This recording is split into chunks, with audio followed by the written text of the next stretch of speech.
देखिए, भागीदारी अधिनियम शुरू किया गया था और भागीदारी अधिनियम में जो सामान्य बातें थी वह आपको बताई गई थी और उसके बाद आपका उसमें आगे बढ़ना है भागीदारी अधिनियम में।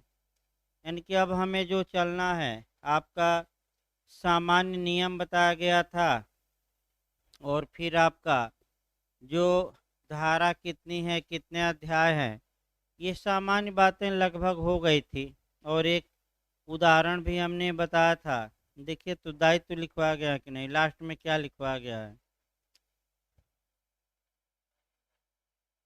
हाँ, अभिकर्ता दोनों होता है। अगला लिखिए, पैराग्राफ चेंज करके लिखिए। उसके बाद आपका समझा जाए, दो तीन बातें और हैं। भागीदारी अधिनियम का उद्देश्य, हेडिंग डाल लीजिए। यानी कि भागीदारी अधिनियम किस उद्देश्य की पूर्ति के लिए बनाया गया। देखिए, हेडिंग डाल लीजिए, भागीदारी अधिनियम का उद्देश्य। लिखिए, भागीदारी से संबंधित विधि को, भागीदारी से संबंधित विधि को परिभाषित और संशोधित करना।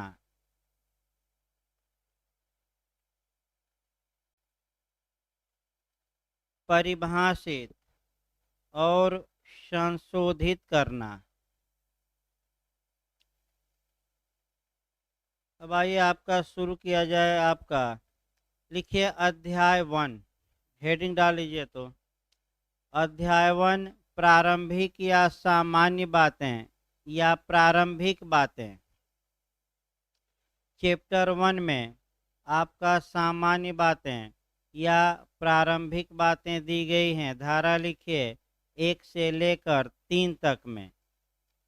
यानी कि अध्याय 1 कहाँ से कहाँ तक है, तो धारा 1 से लेकर 3 तक में सामान्य बातें। देखिए, आपका किसी भी कानून में सामान्यतः शुरुआती दौर में जो प्रारंभिक चैप्टर रहता है वह सामान्य बातों से रिलेटेड रहता है। यानी कि उस कानून का नाम, वह कानून कहाँ तक विस्तृत है, फिर किस तारीख को वह कानून लागू हुआ और कुछ परिभाषाएं रहती हैं।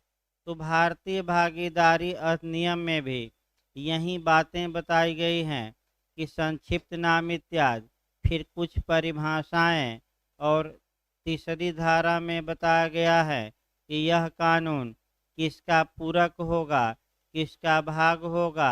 तो पहले ही बताया गया कि यह जो भागीदारी है पहले एक संविदा अधिनियम का ही ये पार्ट था और 1932 में अलग करके नया कानून इस पर क्या किया गया, बनाया गया।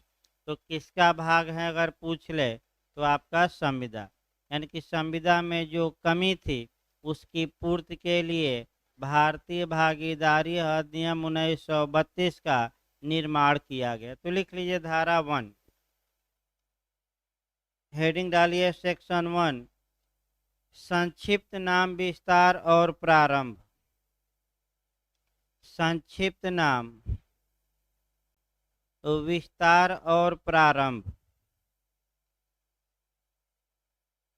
यानी कि शॉर्ट टाइटल, एक्सटेंट और इन्फोर्समेंट डेट। यानी कि कब ये कानून लागू हुआ। तो संक्षिप्त नाम लिखने की आवश्यकता नहीं है क्योंकि पहले ही आप लिख चुके हैं कि इस कानून का संक्षिप्त नाम भारतीय भागीदारी अधिनियम 1932 होगा। विस्तार आप जरूर लिख लीजिए कि इसका विस्तार वर्तमान में संपूर्ण भारत पर है। विस्तार लिख लीजिए एक लाइन। इस कानून का वर्तमान में विस्तार संपूर्ण भारत पर है। विस्तार संपूर्ण भारत पर। अब जम्मू कश्मीर संघ शासित प्रदेश में किस तारीख को यह कानून लागू हुआ, तो वह तारीख 31 अक्टूबर 2019। लिखना चाहें तो लिख सकते हैं 31 अक्टूबर 2019 को। 31 अक्टूबर 2019 को यह अधिनियम जम्मू कश्मीर संघ शासित प्रदेश में भी लागू किया गया। 31 अक्टूबर 2019। अगला ये इसके बाद आपका प्रवर्तन तिथि यानी कि आरंभ की तिथि, यानी कि ये कानून कब से लागू हुआ, तो मैं लिखवा चुका हूँ। यह कानून 2 भागों में लागू हुआ।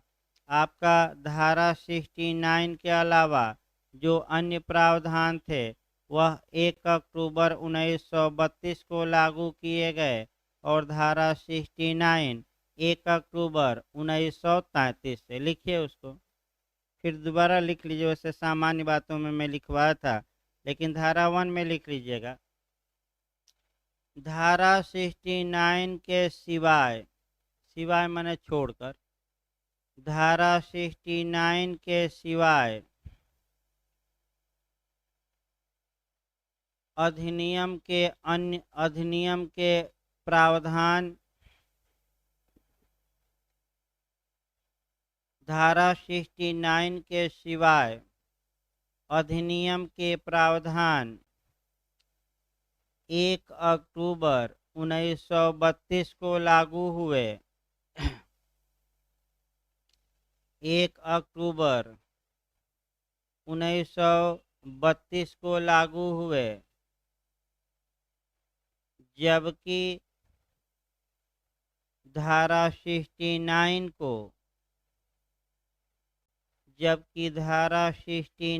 को 1 अक्टूबर 1933 से लागू किया गया।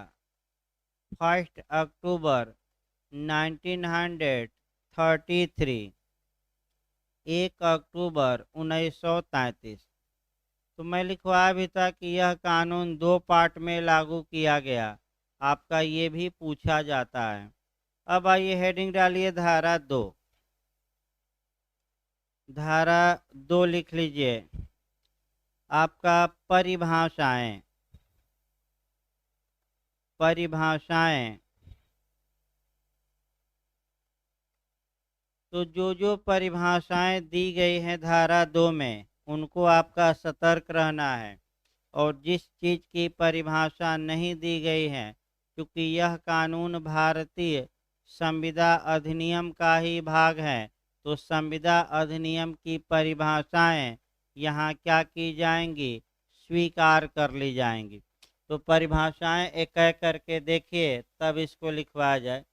देखिए धारा 2A में जो पहली परिभाषा है वह फर्म का कार्य है, एक्ट ऑफ फर्म।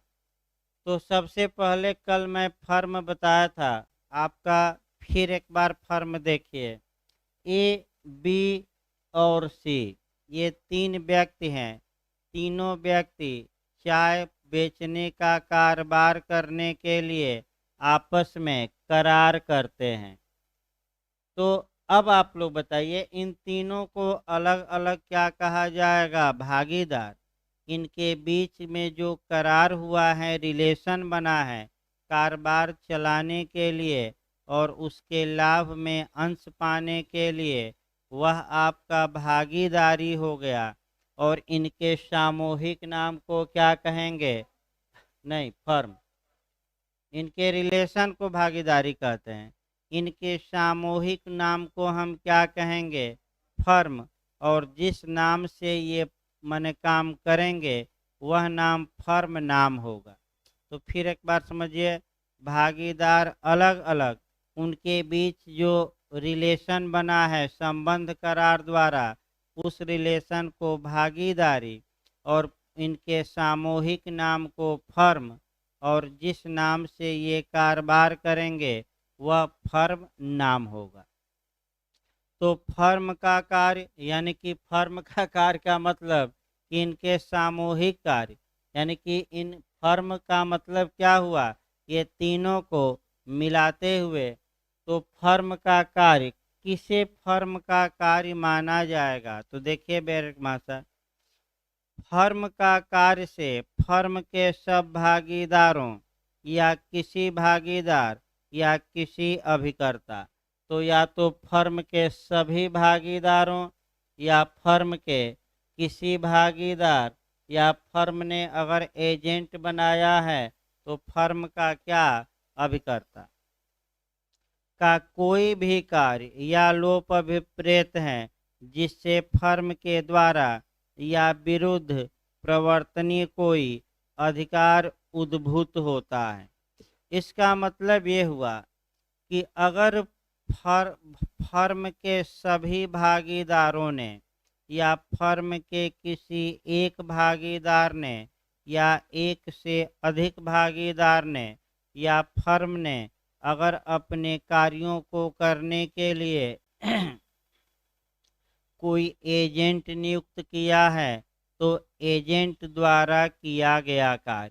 अब समस्या ये है कि कब इन व्यक्तियों द्वारा किया गया कार्य फर्म का कार्य माना जाएगा।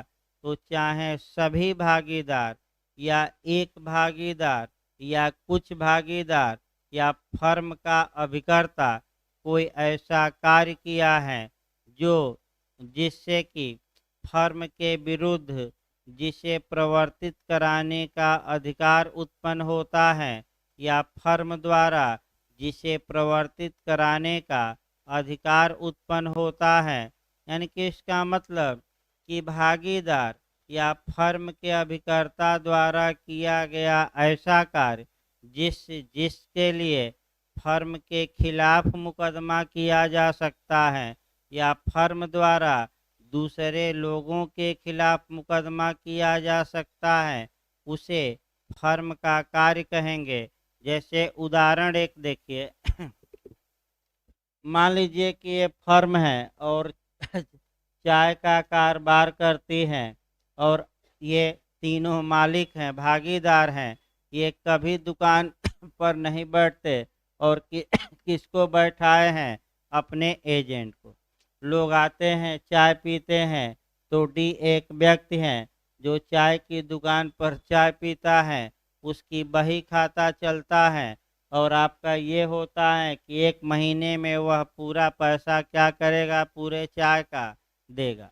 अब समस्या ये है कि अभिकर्ता ने कार्य किया, चाय बेचा। अगर ये जो व्यक्ति चाय पिया है अगर यह चाय की कीमत नहीं देता तो क्या फर्म द्वारा आपका इसके खिलाफ मुकदमा करके चाय की कीमत को वसूला जा सकता है कि नहीं?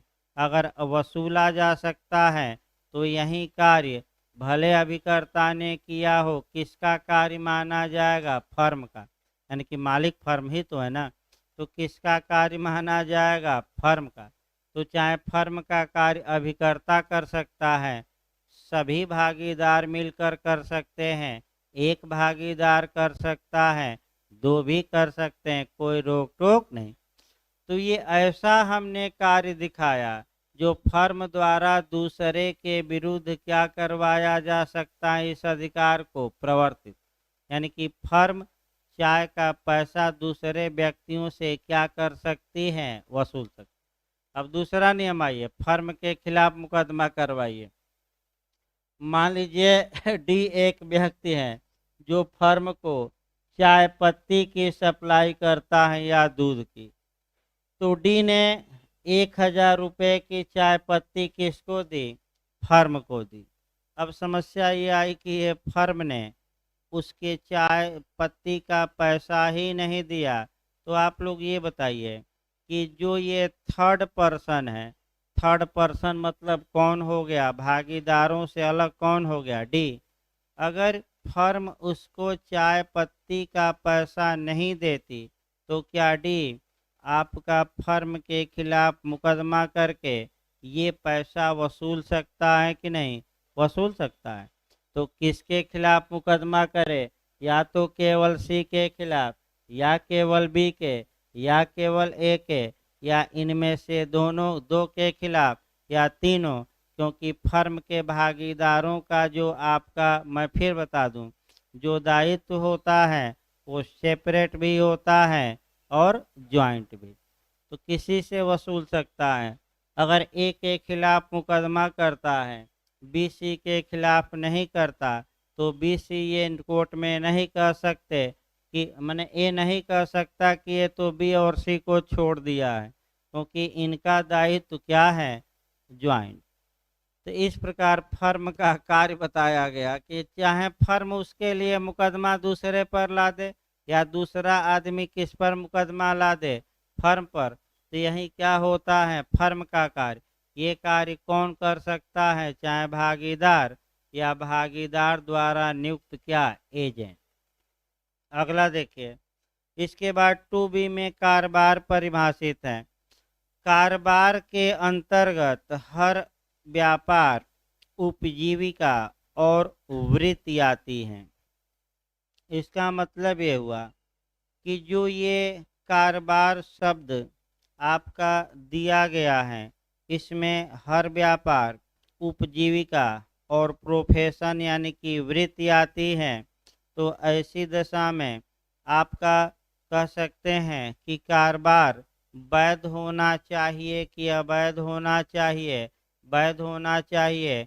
और कारोबार में क्या क्या शामिल हैं, तो आपका जवाब रहेगा व्यापार, उपजीविका, वृत्ति, उपर्युक्त सभी। तो क्या मारेंगे, ये धारा 4 में आपको डिटेल में हम बताएंगे। धारा 4 में फिर आपका केस सहित 2-3 बताना पड़ेगा कि कारोबार का मतलब क्या हुआ। अगली परिभाषा देखिए 2C, विहित। अभी हम लिखवाएंगे, पहले पढ़ा दिया जाए धारा 2। विहित, ये भी वर्तमान में आपका क्वेश्चन, विहित से एक क्वेश्चन बन रहा है, जो भी कारण हो। इसको इंग्लिश में कहते हैं प्रेस्क्राइब्ड। विहित का मतलब फिर एक बार समझिए, यानी कि जो नियम, विहित का मतलब नियमों द्वारा विहित, यानी कि जो नियम किसी कानून को अच्छे ढंग से लागू करने के लिए बनाए जाते हैं, उन्हीं को एक लाइन में लीगल भाषा में प्रेस्क्राइब्ड या विहित कहा जाता है। चाहे सीआरपीसी हो, सीपीसी हो, भागीदारी अधिनियम हो, चाहे संविधान हो, सब जगह एक ही नियम काम करेगा कि विहित का मतलब क्या हुआ, नियमों द्वारा विहित। अब यूपीजे में 2 बार आपका सीपीसी में पूछा गया है कि सीपीसी की किस धारा में विहित को परिभाषित किया गया है, तो 216 में। और विहित का अर्थ भी पूछा है, तो एक लाइन जवाब रहेगा नियमों द्वारा विहित। यानी कि जो नियम बनाए जाते हैं उसी को हम लीगल भाषा में क्या कहेंगे, प्रेस्क्राइब्ड।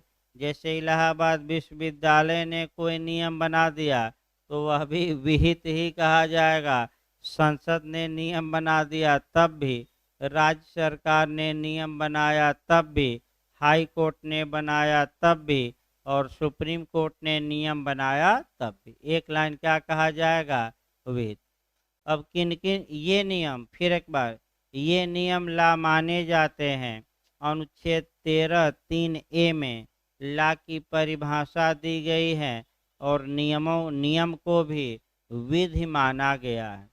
अर्थात चाहे कोई भी प्राधिकारी कोई नियम बनाए, अगर वह ऐसा नियम बनाता है जिसके कारण हमारे मूल अधिकारों का उल्लंघन होता है, तो हम उन नियमों को रद्द कराने के लिए हाई कोर्ट और सुप्रीम कोर्ट में पिटीशन या याचिका दायर कर सकते हैं, क्योंकि नियम भी क्या है, ला है, इसमें कोई शक नहीं।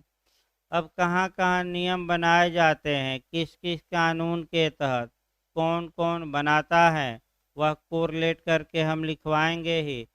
लेकिन एक बार आप कोरिलेट जरूर याद रखिए। नियम की परिभाषा आपका सीपीसी में पूछे विहित की तो 216, यही सीआरपीसी में पूछ ले तो 2T। याद रखना सीआरपीसी में कहाँ है आपका 2T। यहीं अगर आपका जो क्वेश्चन है आपका अगर सीपीसी में पूछ ले, फिर आपका कि नियम कौन बना, हाई कोर्ट की धारा के तहत नियम बनाता है, तो सीपीसी की धारा 122 और 125। फिर उच्च न्यायालय संविधान के किस अनुच्छेद के तहत नियम बनाता है? तो संविधान का अनुच्छेद 227 और सुप्रीम कोर्ट संविधान के अनुच्छेद 145 के तहत नियम बनाता है। ये सभी प्रेस्क्राइब यानी कि क्या माने जाएंगे? विहित। इसको अगला देखिए परिभाषा, उसके बाद लिखवाते हैं। इसके बाद थर्ड पर्सन यानी कि पर व्यक्ति। पर व्यक्ति की परिभाषा दी गई है आपका 2D में दी गई है। देखिए डायरेक्ट भाषा। पहले पर व्यक्ति के बारे में कुछ बातें जानिए और तब आपका थर्ड पर्सन या पर व्यक्ति के बारे में आपको और बताया जाए। हाँ 477 देखिए, सीआरपीसी की धारा 477 के तहत उच्च न्यायालय क्रिमिनल मामलों में नियम बनाता है। आइए अगला थर्ड पर्सन देखा जाए, यानी कि आपका तृतीय व्यक्ति किसे कहा जाता है, या इसको हम कहते हैं स्ट्रेंजर।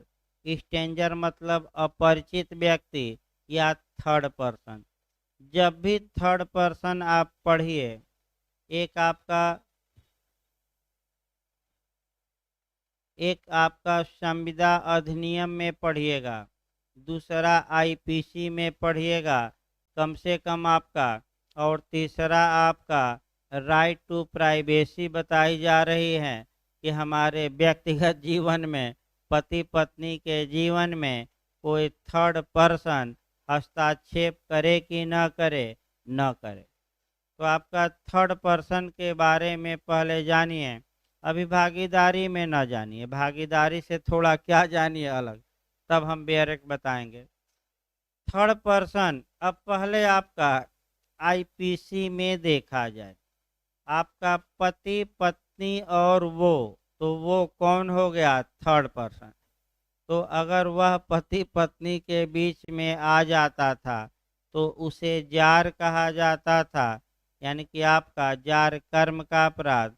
और आईपीसी की धारा 497 जो इस समय अवैध घोषित कर दी गई है, जोसेफ साइन बनाम यूनियन ऑफ इंडिया, वो भी केसीसी में आएगा, आर्टिकल 21 में भी आएगा, क्योंकि आपका 21 से भी गवर्न करना पड़ेगा लास्ट में, अनुच्छेद 21 से। दूसरा देखिए, अब कॉन्ट्रैक्ट में भी बहुत अच्छा आपका नियम चलता है कि संविदा में गुप्तता होती है।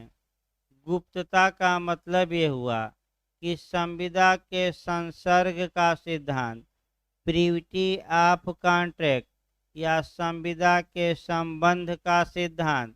तो पहले सिद्धांत जानिए कि जो व्यक्ति स्ट्रेंजर है, थर्ड पर्सन है, यानी कि जो व्यक्ति संविदा का पक्षकार नहीं है, सामान्यतः वह उस संविदा को प्रवर्तित कराने हेतु मुकदमा नहीं ला सकता। और ये आपका कई केस आपका आएंगे, इसी को कहते हैं कि संविदा स्ट्रेंजर को नहीं पहचानती, यानी कि थर्ड पर्सन से संविदा का कोई मतलब नहीं है सामान्यतः, क्योंकि संविदा में गुप्तता होती है और संविदा दो पक्षकारों के बीच होती है। थर्ड पर्सन को ये नहीं जानती, लेकिन इसका कुछ अपवाद है जहाँ की थर्ड पर्सन को भी संविदा मान्यता देती है। जैसे देखिए, एक अपवाद भी हम बता दें। ए और बी दोनों भाई थे और इन्होंने आपस में करार किया कि जब हमारी बहन सी का विवाह होगा तो हम दोनों भाई 5-5 लाख रुपया आपका कह सकते हैं कि पैसा देंगे। अब आप लोग बताइए, संविदा का पक्षकार इसमें क्या बहन है? नहीं। कौन है पक्षकार? तो थर्ड पर्सन कौन हो जाएगा? तृतीय व्यक्ति कौन है? आपका बहन है। तो सामान्य नियम ये है कि बहन उस संविदा को प्रवर्तित नहीं करा सकती जिसकी वह पक्षकार नहीं है। लेकिन ये विधि का पूर्ण नियम नहीं है। क्योंकि बहन के लाभ के लिए संविदा हुई है, तो अपवाद के तहत ये मान्य है कि जिसके लाभ के लिए संविदा हुई हो, भले वह वाद का पक्षकार न हो, फिर भी वह उस संविदा को लागू कराने हेतु मुकदमा, तो थर्ड पर्सन इसमें कौन हुई? सी। तो सी दोनों भाइयों के खिलाफ मुकदमा ला के पैसा वसूल सकते हैं। नियम नहीं है, लेकिन किस में जाएगा? अपवाद। अपवाद मतलब कुछ ऐसी बातें जहाँ थर्ड पर्सन को भी क्या दी गई है? मान्यता। इसी प्रकार आप अब भागीदारी में थर्ड पर्सन देखिए। जहाँ तक भागीदारी में थर्ड पर्सन की बात है, भागीदारी अधिनियम में पहले बेहरेक्ट देखिए, तब आगे हम बढ़ते हैं। देखिए, पर व्यक्ति पद से जब यह किसी फर्म या उसके भागीदार के संबंध में प्रयुक्त किया गया है, ऐसा व्यक्ति है जो फर्म में भागीदार नहीं है। इसका मतलब ये हुआ कि थर्ड पर्सन किसे कहा जाएगा?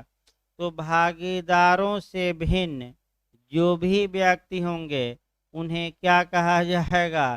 तृतीय व्यक्ति या थर्ड पर्सन। यानी कि अगर ए, बी और सी ये पार्टनर हैं, तो इसके अलावा एक बीच में आ गया डी, तो डी पार्टनर नहीं है, तो इस कानून के तहत उसे कैसा व्यक्ति हम कहेंगे? Third person. यानी कि बस एक लाइन बहुत आसान है। जो व्यक्ति आपस में भागीदार हैं वह फर्स्ट पर्सन, और जो भागीदार नहीं है वह कैसा पर्सन? यानी कि आपका थर्ड पर्सन या पर व्यक्ति। यानी कि इसका मतलब जो व्यक्ति भागीदार नहीं है उसी को थर्ड पर्सन या पर व्यक्ति कहा जाएगा। तो ये जो भागीदार होंगे पर व्यक्तियों से लेन देन करेंगे कारोबार में, और उसी को लेकर आगे मामला चलेगा। तो थर्ड पर्सन फिर एक बार जो भागीदार न हो वही क्या कहलाएगा? पर व्यक्ति। अब आ जाइए 2E। क्योंकि भारतीय भागीदारी अधिनियम आपका संविदा अधिनियम का ही एक भाग है, फिर हम अगली धारा में बताएंगे 2 लाइन। अतः जो पद या शब्द भागीदारी अधिनियम में परिभाषित नहीं है, लेकिन भारतीय संविदा अधिनियम 1872 में परिभाषित है। अगर पार्टनरशिप एक्ट में उन शब्दों का यूज होता है तो उसका मतलब वही होगा जो भारतीय संविदा अधिनियम में दिया गया है। फिर एक बार कंसेप्ट बनाइए और इसको जब जोड़िएगा तो देखिए 2 एंगल से इसको पढ़ना है कोरिलेट करके। देखिए, एक तो आपका सीआरपीसी की धारा 2Y से कोरिलेट करिएगा। सीआरपीसी की धारा 2Y से। देखिए, पहले सीआरपीसी, तब हम बैक होते हैं आपका भागीदारी में। सीआरपीसी की धारा 2Y ये स्पष्ट बताती है कि जो पद या शब्द सीआरपीसी में परिभाषित नहीं है लेकिन आईपीसी में परिभाषित है, और अगर वह पद सीआरपीसी की किसी धारा में आ जाए तो उसका अर्थ वह निकाला जाएगा जो आईपीसी में दिया गया है। अब आपका लेकिन ये कब? फिर याद रखिए, जब वह शब्द या पद सीआरपीसी में अस्पष्टतः परिभाषित न, लेकिन जो पद सीआरपीसी में भी परिभाषित है, आईपीसी में भी परिभाषित है, तो सीआरपीसी में आईपीसी वाली धारा अप्लाई नहीं होगी, बल्कि सीआरपीसी की ही परिभाषा क्या होगी? लागू। जैसे अपराध की परिभाषा आईपीसी में भी है, सीआरपीसी में, तो अब आईपीसी नहीं लागू होगी, सीआरपीसी की धारा 2N लागू होगी। जैसे कि चल संपत्ति हो गया, बेईमानी से हो गया, अवैध हो गया, कपटपूर्ण हो गया, मूल्यवान प्रतिभूति हो गई, ये शब्द सीआरपीसी में परिभाषित नहीं है। अगर बेयर एक्ट में कहीं सीआरपीसी में आ गए तो जो इसकी परिभाषा आईपीसी में दी गई है वही परिभाषा क्या की जाएगी, एक्सेप्ट किया जाएगा।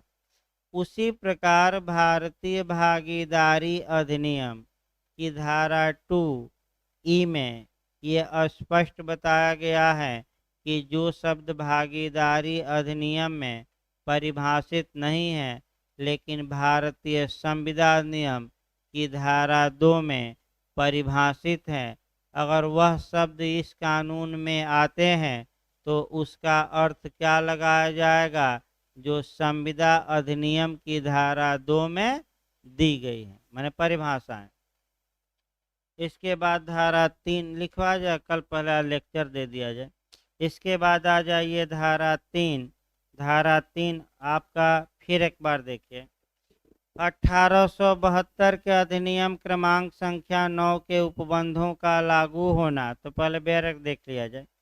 भारतीय संविधान नियम 1872 के अनिर्सित उपबंध, अनिर्सित माने समाप्त न किए गए, वहां तक के सिवाय जहां तक कि वे इस अधिनियम के अभिव्यक्त उपबंधों से असंगत हैं, फर्मों को लागू होते रहेंगे। फिर एक बार देखिए नियम, अर्थात संविदा अधिनियम के प्रावधान फर्मों के मामले में भी अप्लाई होंगे, लेकिन कब, जब भारतीय भागीदारी अधिनियम में कोई विपरीत बात न कही गई हो। इसका मतलब ये हुआ कि अगर संविदा अधिनियम में कोई बात लिखी गई हो और उसके विपरीत बात आपका भागीदारी अधिनियम में लिखा गया हो, दोनों में टकराव हो, तो भागीदारी अधिनियम लागू होगा, वहाँ संविदा अधिनियम लागू नहीं होगा।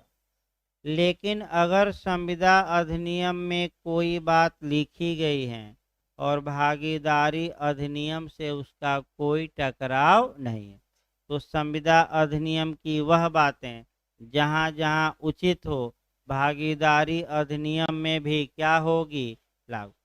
लेकिन भागीदारी अधिनियम के विरोध में हो कि न हो, विरोध में न हो। यानी कि इसका मतलब ये हुआ कुल मिलाकर कि आपका जो इंडियन पार्टनरशिप एक्ट हम लोग पढ़ रहे हैं, ये भारतीय संविदा अधिनियम का ही एक अंग है, एक भाग है। इसका आधार भारतीय संविदा अधिनियम ही है। और आधार क्या है, पहले वह संविदा अधिनियम में ही कानून था। अध्याय 11 में उसके धारा 239 से लेकर 266 तक में 1932 में निश्चित करके और अंग्रेजों ने नया कानून बना दिया। मैं बताया था इसको। तो ये किसका भाग है, अगर कोई पूछ ले तो किसका भाग है, भारतीय भागीदारी अधिनियम। तो संविदा अधिनियम की धारा में ये निष्कर्षित होता है 3, यानी कि किस धारा में होता है,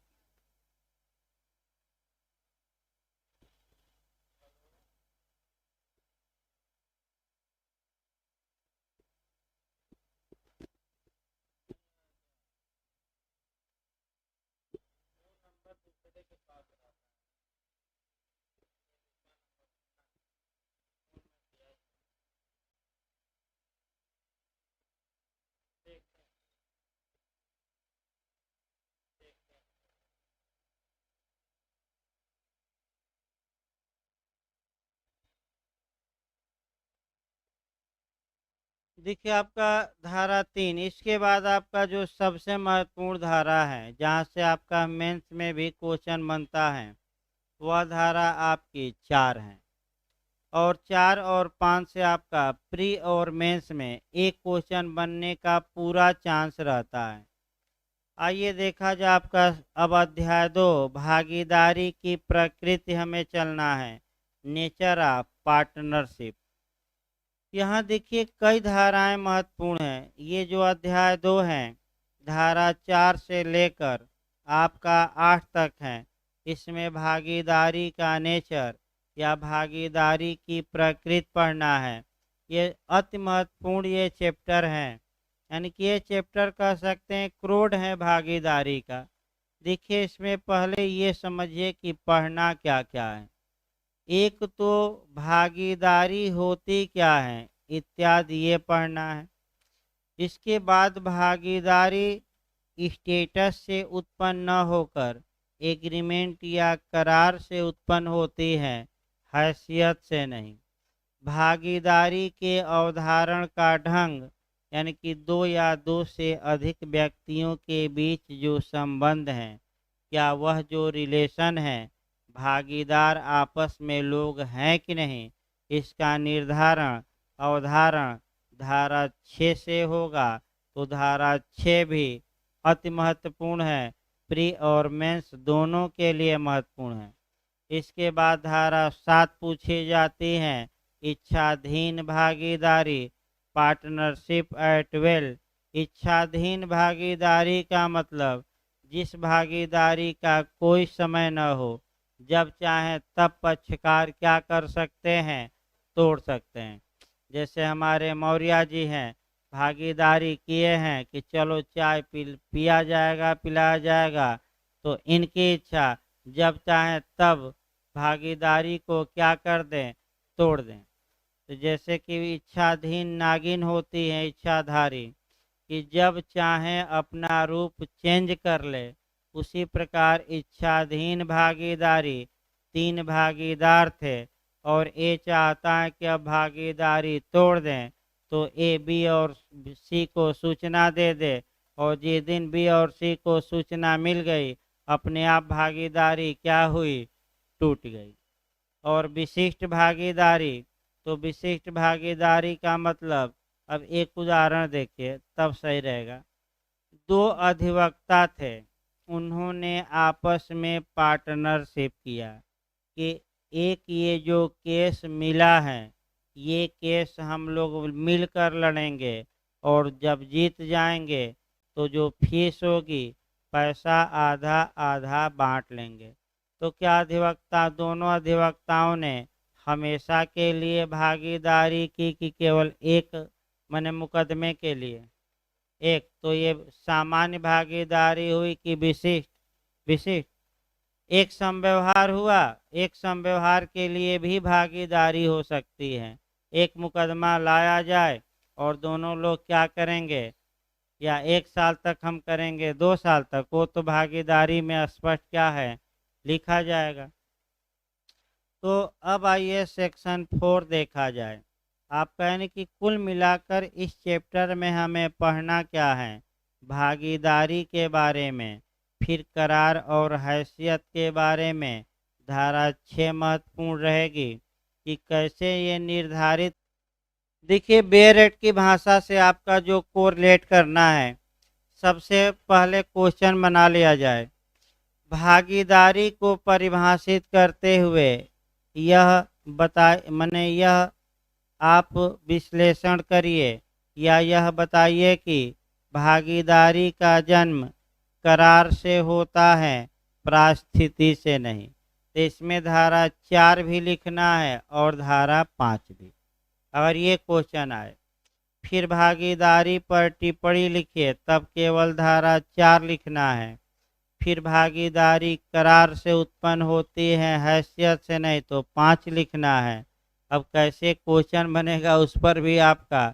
फिर संयुक्त हिंदू परिवार और भागीदारी में अंतर, तब भी 5।